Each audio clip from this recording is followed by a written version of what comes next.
আসসালামু আলাইকুম viewers, welcome back to my channel শখের এগ্রো। আপনারা সবাই কেমন আছেন? আশা করছি আল্লাহর রহমতে সবাই ভালো আছেন। নতুন আরেকটি ভিডিওতে আপনাদের সকলকে আমন্ত্রণ জানাচ্ছি। বেনি ঝুটিওয়ালা মুরগি এবং ওর বাচ্চা। বেনি ঝুটিওয়ালা মুরগি প্রথম মা হয়েছে। ওর বাচ্চাদের খুব ভালো যত্ন নেয় আর কি, বাচ্চাদেরকে খুব ভালো যত্ন করে, সারাক্ষণ ভিতরে নিয়ে বসে থাকে, তারপর খাবার খেতে ডাকে, এরকম আর কি। এই যে দেখতে পাচ্ছেন মুরগিটা কি সুন্দর করে কিন্তু বসে আছে। বাচ্চাগুলো যার মতো করে খাবে, খেয়ে খেয়ে ওর এই পাখার নিচে আর কি চলে যাবে। তো বাচ্চাগুলোকে আমি আজকে সকালবেলা স্টার্টার ফিড খেতে দিয়েছি, আর পানির সাথে লাইসোভিট, ম্যাক্রোনিট ভ্যাট এই দুইটা ঔষধ মিক্স করে পানি খেতে দিয়েছি। বাচ্চাগুলো আল্লাহর রহমতে খুব সুস্থ আছে, ভালো আছে। ভিডিওটা দেখলে অবশ্যই বুঝতে পারবেন। এই যে এখানে আমি পানি দিয়েছি লাইসোভিট এবং ম্যাক্রোনিট ভ্যাট ঔষধ দিয়ে আর কি। তো এভাবেই ওদের যত্ন আমি নিচ্ছি। আর এখানে হচ্ছে সাদা সুন্দরী ডিম পেড়ে কক কক করে শব্দ করছিল। তারপর তাড়াতাড়ি করে এসে আমি ওকে বের করে দিলাম এবং ওর ডিমটা হাতে নিয়ে নিলাম। তো আজকে সকাল সকাল কয়েকটা মুরগি ডিম পেড়েছে, সবগুলোর তো আর ভিডিও করা হয়নি। তো চেষ্টা করেছি কয়েকটা মুরগির ভিডিও করার জন্য। যেরকম মালা সুন্দরী ডিম পেড়ে গেছে, ভিডিওটা করা হয়নি। আর এই যে এই মুরগিটার নাম বলেছিলাম লাল বানু রাখবো, তো লাল বানু ডিম পাড়তে বসেছে। চলুন দেখি কি ডিম পারলো নাকি না।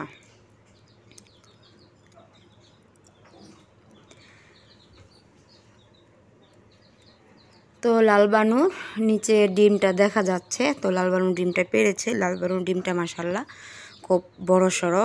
আমার কিছু কিছু মুরগি আছে একদম ছোট ছোট ডিম দেয়, আবার কয়েকটা মুরগি আছে খুব ভালো ডিম দেয়। তার মধ্যে থেকে কিন্তু লালবানু আগের যেটা ছিল ওটা বেস্ট ছিল। ওই মুরগিটা তো অসুস্থ হওয়ার কারণে জবাই করে ফেলতে হয়েছে। আর এখানে হচ্ছে ফুলটুসি ডিম পারবে, এখনও পারেনি, কিন্তু ও কুচে হয়ে গেছে। ডিম পাড়া প্রায় শেষ অবধি। এই মুরগিটা একাই এই কয়েকদিন ডিম পেড়েছে। আমার বললাম না কি হয়েছিল ঠিক বুঝতে পারিনি। আজকে প্রায় 1 মাসের মতো মুরগিগুলো ডিম দিচ্ছিল না, খুবই অল্প কয়েক মুরগি ডিম দিচ্ছিল। আগের মতো আমি ডিম পাচ্ছিলাম না, ঠিক বুঝতে পারছিলাম না কি কারণে এরকম হচ্ছিল। তারপর ভাবলাম যে আমি লেয়ার 1 জি খাবারটা ওদেরকে খাওয়াতাম, সেটা আমি প্রায় কয়েকদিন আনতে পারিনি, বাজারে ছিল না, এর জন্য আর কি। তো ভাবলাম এর জন্যই হয়তো। তারপর 1 সপ্তাহ হয়েছে আমি 2 কেজি লেয়ার 1 খাবার নিয়ে এসেছি, তীর কোম্পানিরটা। তো লেয়ার 1 খাওয়ালাম এই 1 সপ্তাহ। এই যে আজকে আর কালকে থেকে মুরগি কয়েকটা করে ডিম দেওয়া শুরু করেছে। যেমন সাদা সুন্দরী ডিম দিচ্ছে, মালা সুন্দরী আজকে প্রথম ডিম দিল, সাদা সুন্দরী 3টা ডিম পেড়েছে, সুরমা সুন্দরী আজকে নিয়ে 2টা ডিম পারলো, লালবানু আজকে পারলো। তো কয়েকটা মুরগি আজকে লেয়ার 1 খাওয়ানোর পর ডিম দিচ্ছে। তো আপনারা যারা ডিমের মুরগি পালন করেন তারা অবশ্যই লেয়ার 1টা খাওয়াবেন।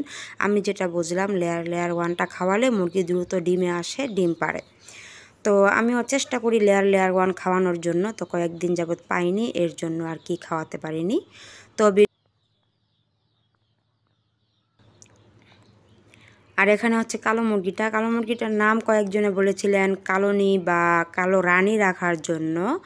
তো কালো রানী আমার মনে হচ্ছে মুরগিটার নাম সুন্দর হবে, কেননা কালো মুরগি আমার এই অবধি একটাই হয়েছে।